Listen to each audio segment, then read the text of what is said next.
Macarena VINETT takes us on a tour of La Victoria, a low-income neighborhood on the outskirts of Santiago.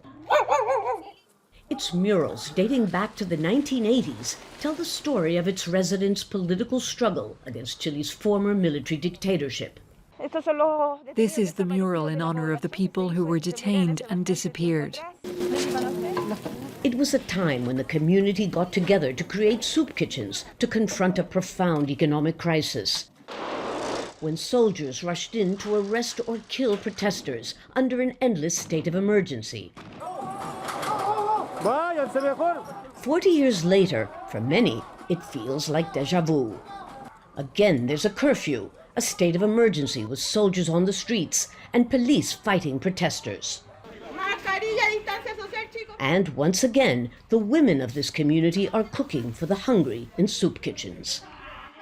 This pandemic has exposed the deep fault lines of Chile's economic system.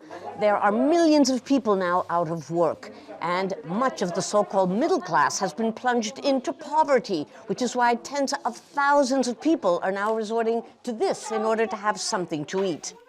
But there's a difference between now and when Edna Sepúlveda's mother used to serve spaghetti with beans. In the 80s, we were all either poor or rich. The majority were poor, of course, but then things changed. We thought we'd become middle class, but it wasn't true because we're all in debt with credit cards and loans. Now we're all unemployed and we can't pay our debts and bills. We're poor again. Under its neoliberal economic model, Chile has become the Latin American country with the highest per capita income, but with a catch. On paper, our GDP is similar to Portugal's, except only 9% of Chileans receive the average income, while in Portugal it's 53% of the population. In Portugal, the middle class is middle class, while here most average income earners are more like poor Portuguese and extremely fragile economically.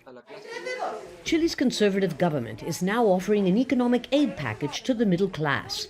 The problem is that millions of people, including many of those in line at the soup kitchen, no longer qualify even as lower middle class.